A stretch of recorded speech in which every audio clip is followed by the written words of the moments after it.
Tiba-tiba TJ terasa macam ada makhluk ganjil muncul dekat sisi dia. Makhluk tu raba leher TJ dengan sepasang tangan yang berbulu tebal dan panjang. Tangan berbulu tu bergerak dari leher ke muka, sentuh pipi, hidung dan mata.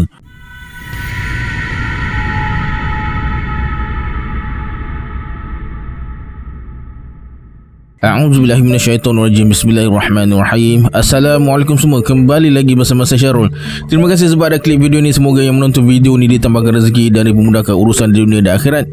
Hari ini saya akan sambung cerita bercakap dengan jin siri 105, 106 dan 107. Yang mana terlepas siri-siri sebelum ni, saya akan letakkan link playlist dekat bawah. Sila like, subscribe dan komen dalam video ni. Pada yang nak join grup Telegram saya letakkan link dekat bawah. Macam biasa sebelum saya mulakan, jom kita baca selawat dulu. Sallallahu Rabbuna ala nuril mubin Ahmad al-Mustafa Sayyidil Mursalin. Sallallahu Rabbuna ala nuril mubin Ahmad al-Mustafa Sayyidil Mursalin. Sallallahu Rabbuna ala nuril mubin Ahmad al-Mustafa Sayyidil Mursalin. Tanpa buang masa lagi, jom let's jump tu Rabak Serah.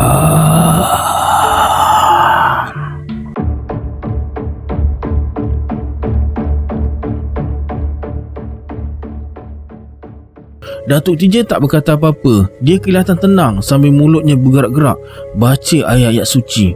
Saya daga, kata TJ. Cepat-cepat udah lamat bagi tahu nenek TJ. Sebelum TJ minum, Datuk dia baca surah Al-Fatihah. Lepas tu dia suruh TJ minum dengan baca bismillah. Lepas baca bismillah, TJ terus minum air tersebut. Bila TJ minum je air tu, urat saraf di setiap sendi badan terasa macam disentap-sentap. Serentak dengan itu, terdengar bunyi dentuman kuat dekat telinga macam bunyi peti. Cawan terlepas jatuh ke lantai, pecah berderai. TJ jadi makin lemah. Udah lamat suruh TJ baca surah Al-Ikhlas. 3 kali TJ baca dengan penuh khusyuk. Kemudian Datuk TJ suruh TJ renung mata dia dan ikut apa yang Datuk dia baca. Datuk TJ baca beberapa ayat Al-Quran yang pernah TJ baca setiap malam Jumaat. Tapi ayat-ayat tu macam dah luput dari ingatan dia sejak dengar suara aneh tu. Lama-lama baru TJ ingat balik ayat tu. TJ ikut Datuk dia baca dengan penuh perasaan. Dada terasa amat panas. Hati jadi tak tentu arah, menggelabah tanpa sebab. Udah lamat perhati setiap gerak-geri TJ. Bertenang Tama, kata Udah lamat. Bila tengok badan TJ tersentak-sentak macam kena elektrik sampai berpeluh-peluh. Makin lama TJ semakin lemah.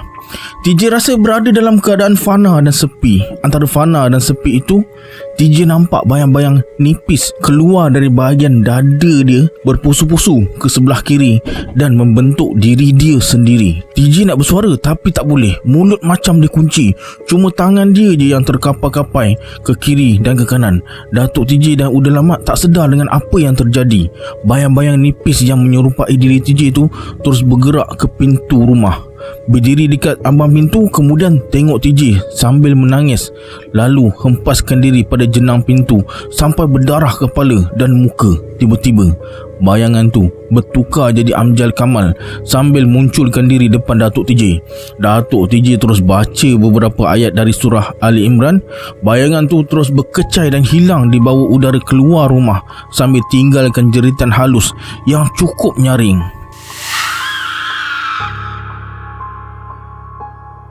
TJ bertambah lemah. Datuk TJ dan Udah lamat terus rawat TJ secara tradisional. Mereka mandikan TJ dekat ambang pintu. Kemudian disuruh berjemur dekat tengah panas lebih kurang 5 minit. Masa berjemur tu, TJ diawasi oleh Udah lamat. Datuk TJ pergi rebus pucuk-pucuk daun. Akar kayu diketuk dan dihimpit sampai keluarkan air. Pucuk-pucuk daun yang dah direbus tu, TJ kena makan macam tu je. Lepas tu TJ kena berehat 5 minit sambil berbaring sampai tertidur. Kemudian TJ dikejutkan semula dan disuruh minum air madu lebah yang dicampur dengan air akar kayu. Bila dah rasa pulih tu, TJ tanya Uda Lamat, dia kena ketegur ke atau kena badi orang mati bunuh diri? Uda Lamat cakap, itu bukannya badi, bukannya penunggu atau ketegur, tapi semuanya kerja iblis. Tak lama kemudian nenek TJ datang bawa satu teko kopi panas dengan 2 cawan kosong. Dah berjam-jam Uda Lamat berada dekat rumah tu, baru nenek dia nak hidangkan kopi. Nenek TJ bersuara, minta maaf, saya terlambat. Awak buat apa sampai terlambat? Kata nenek TJ, tadi dia ke kedai nak beli tepung untuk buat kuih nak jamu mereka ni lah. Sampai dekat kedai runcit tu, dia tersangkut pula. Tuan kedai tu nasihatkan nenek TJ ni suruh buat jamuan atau semahan untuk jamu penunggu hutan, penunggu gunung, penunggu paya, supaya jangan ganggu cucu dia dan orang-orang kampung yang lain. Nama tuan kedai tu Haji Taufik? Tanya Uda Lamat. Nenek TJ hanya anggukkan kepala. Lepas tu dia terus bangun menuju ke dapur. Datang semula bawa segelas air halia yang dicampur dengan beberapa titik madu lebah. Air tu untuk TJ. Perbuatan khurafat.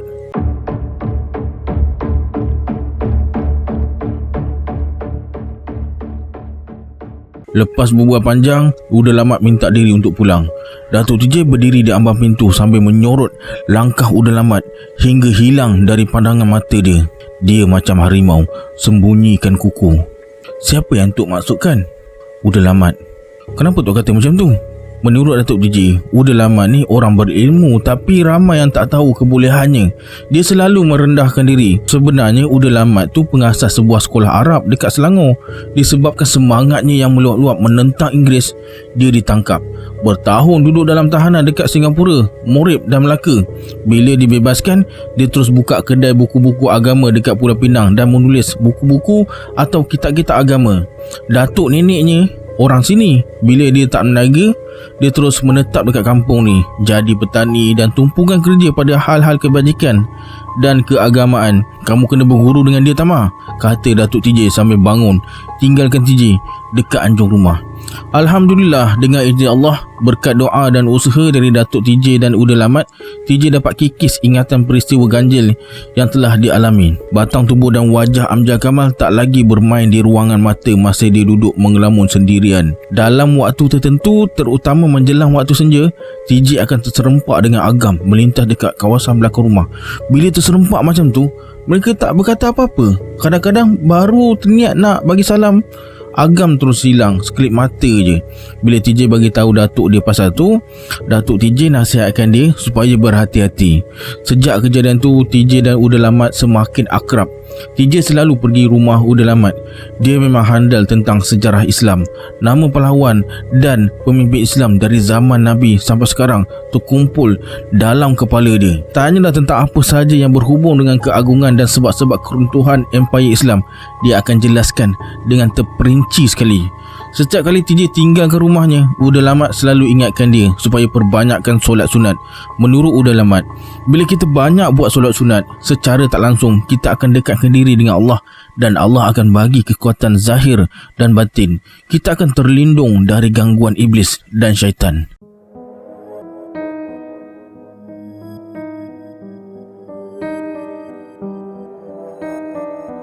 Satu hari, Datuk TJ dapat sepucuk surat dari keluarga jauh yang bertugas dengan kereta api Tanah Melayu di Perai. Dalam surat tu, Mat Perai, nama timbangannya, jemput Datuk TJ sekeluarga ke rumahnya. TJ macam tak percaya bila Datuk dia cakap bersetuju nak pergi. Setahu TJ, hubungan Datuk dia dengan Mat Perai ni tak seakrab macam saudara mara yang lain. Nenek TJ bersuara, kenapa tiba-tiba awak nak pergi? Kalau fikirkan perangai dan perbuatan dia pada adik-adiknya, saya memang tak nak pergi. Tapi sekarang kenapa beria-ria nak pergi? Kata Datuk TJ, ada 3 sebab kenapa dia nak pergi. Pertama, Datuk TJ tak nak Mak Prai ni anggap Datuk TJ pulaukan dia. Kedua, Datuk TJ nak rapatkan semula hubungan yang dah renggang tu.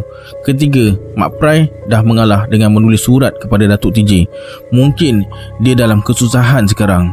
Nenek TJ hanya anggukkan kepala sambil tersenyum. Tapi dia tak nak ikut. Dia nak uruskan ayam itik, kambing dan kerbau. Lagipun nenek TJ dah tak mampu nak duduk dalam kereta api, bas atau teksi lebih setengah jam. Kalau tak, dia akan sakit pinggang. Dalam tempoh 24 jam, seluruh sendinya akan bengkak. Susah dia nak membuang.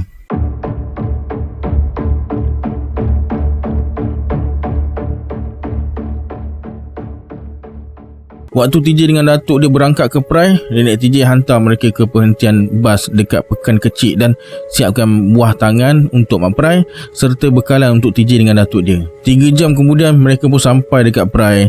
Dari situ mereka terus menuju ke rumah Mak Perai. Kebetulan pula hari mereka berdua sampai tu, Mak Prai mula ambil cuti tahun dia seminggu nak balik kampung dekat balik pulau. Sekarang musim durian, dia ajak Datuk TJ ikut dia sekali.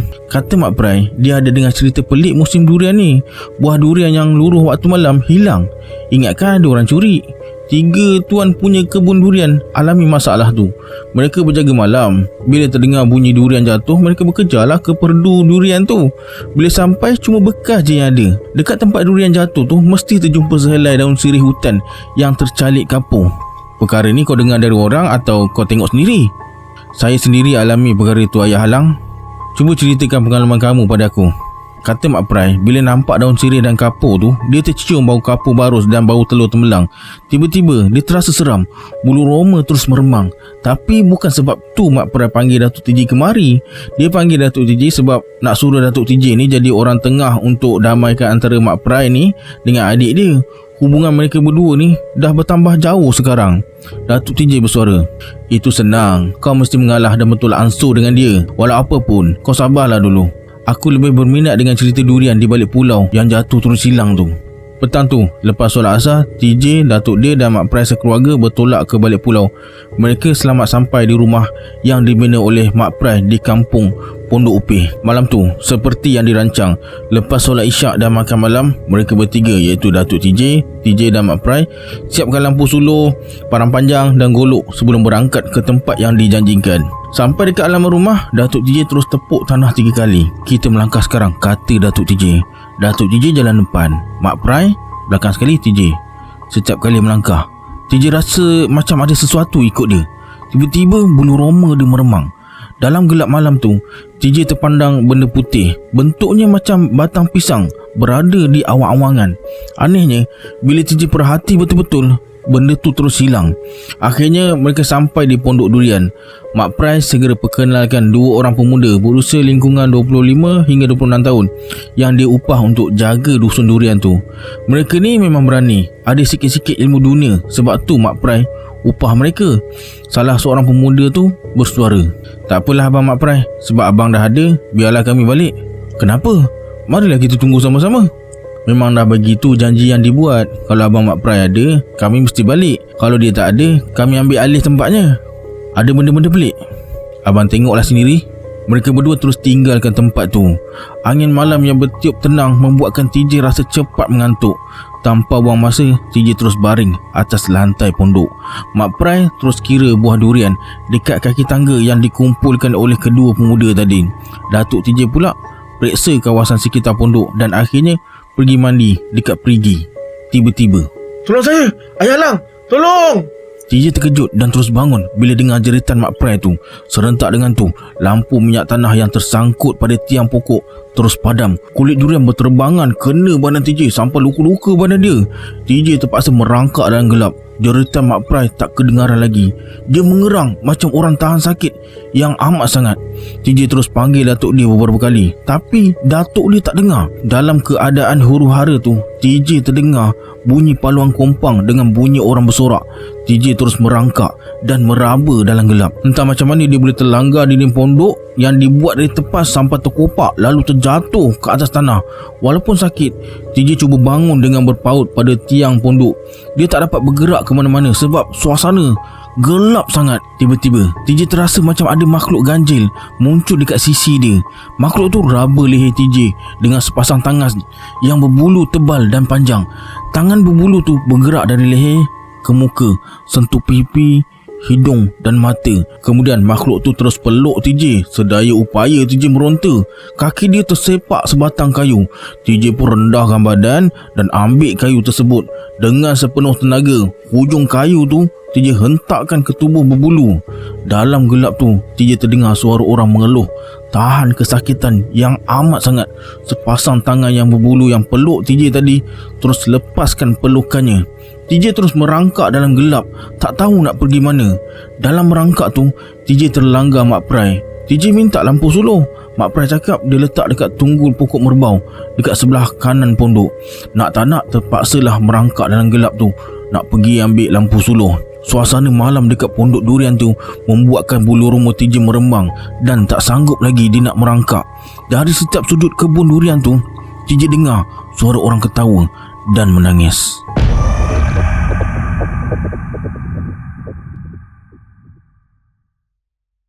Okey, sampai sini dulu kisah bercakap dengan anjing. Kita berjumpa di siri akan datang.